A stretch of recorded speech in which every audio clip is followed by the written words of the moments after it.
Hey friends and fellow crafters, you know kind of my mantra of doing crafts is cheap, but sometimes super cheap isn't always the way to go. It can be saving time and effort and just, tedium, or it can be saving just aggravation, making something, right?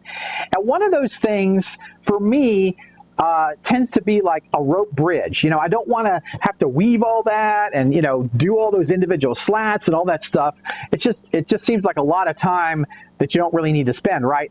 But I found this little shortcut to make these rope bridges that still looks amazing and great, but it's just a fraction of the time if you had to loop all these little slats into a bridge yourself, right? So I want to show you guys my time saver and then how I made it, turned it into a really cool rope bridge. So let's hit my table and check it out.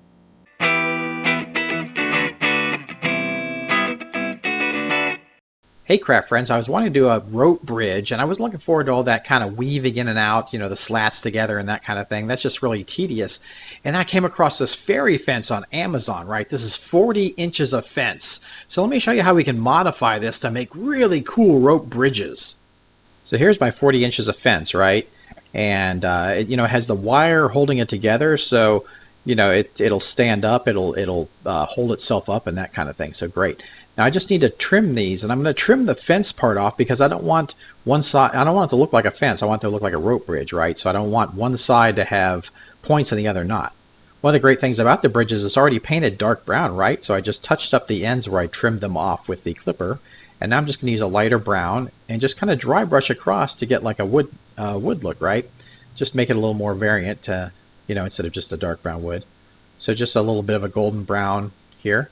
I'll just dry brush it across the whole length of the bridge, and I'm not worrying about getting on the ropes. I'm getting on the ropes too, so that's fine. And I'll just finish that up, and we'll be ready to move to the next step. Here's our rope bridge with the paint all dried, and you can see we've got 40 inches of bridge, which is quite a long bridge. You may want to use that, but I'm going to break this up a bit, right? Because that's just a bit too long, so let's see how long that is. So I'm going to use a wire cutter. It's a little heavier wire cutter than I used earlier, and snip different areas, lengths of the bridge that I want. So I'm going to have a long length, I'm kind of a medium length and a shorter length, right? So I can do different kinds of lengths with this. I'm also going to take one slat out because I want the wires to have kind of Ys at each end when I take this off. And you guys will see why I want those open ends later, okay?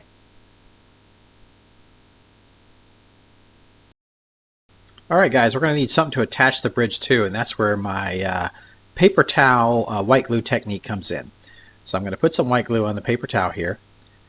Just kind of fold it over. Add a little more white glue. And spray it down a bit with just water. And I'm going to add construction sand. And this is just cheap sand. I'm going to kind of fold it up into a mound. Wet it some more. All right. Oops, I forgot. I'm going to add some wet glue there. So that's 50% water, 50% glue. That'll harden up that mound. I'm kind of fold it up because I want a mound. And there we go. And the sand's going to give me a nice weight, right? That's what I'm looking for. But I also want it to blend into the scenery. So here we go. I'm going to use TP. And I'll just wet that. And just kind of form it around the mound. Not worried about the glue yet. Just water. And then I'm just going to take a cheap sculpting tool and kind of make steps leading up to the top there. Okay, you'll see why I'm doing this later. So just pushing into the mound. Couldn't be easier. Do a few little nicks into it. And we are good to go.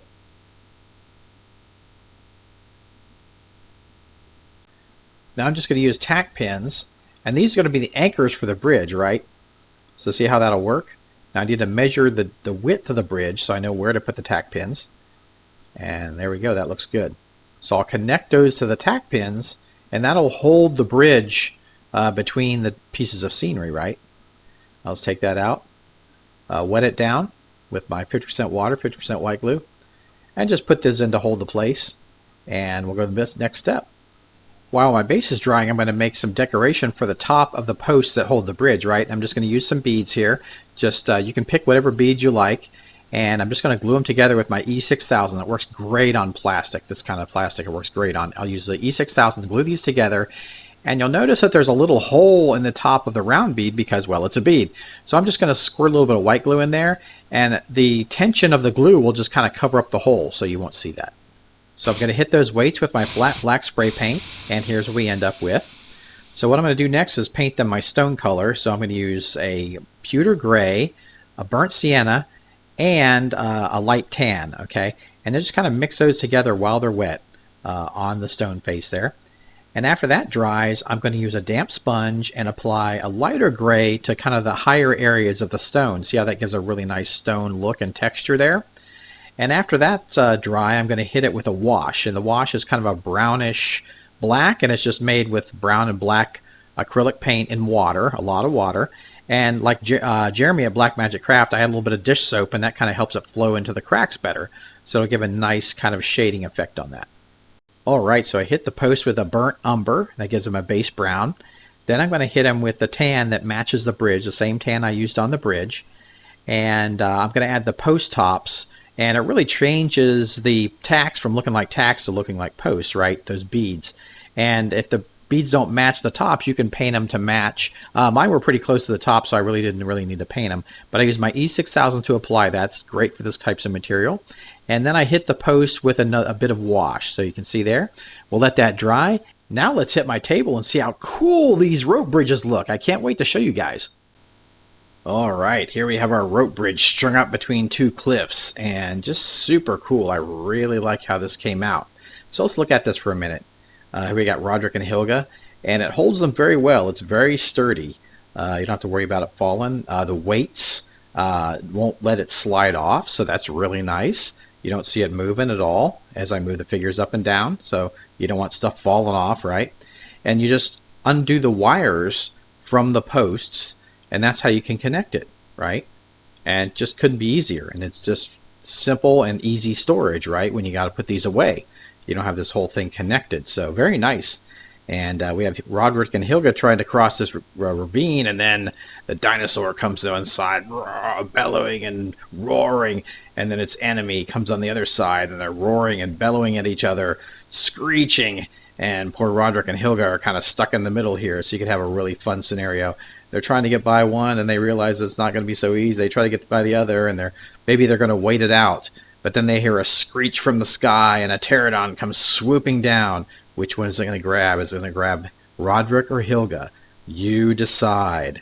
You're the dungeon master. Hey friends and fellow crafters. All right, we've hit the end of our jungle videos. I hope you guys have enjoyed these videos. Tomb of Annihilation Cholt videos. I thought you guys would like these. So I'm going to move on to something new next month. I got some really cool stuff lined up for you guys. Also, if you want to help support the craft, check out my affiliate links below. It's no extra cost to you, but it really goes a long way to help me bring these videos to you. I get a little bit of a commission at no charge to you, so thank you so much. Also, make sure you subscribe if you're not subscribed, and become a friend of DM Scotty. Join my Patreon. I really appreciate that help from those patrons. And also check out these other videos. I got tons of other videos for you guys to watch. And you guys take care, go forth and craft, and thanks for joining me.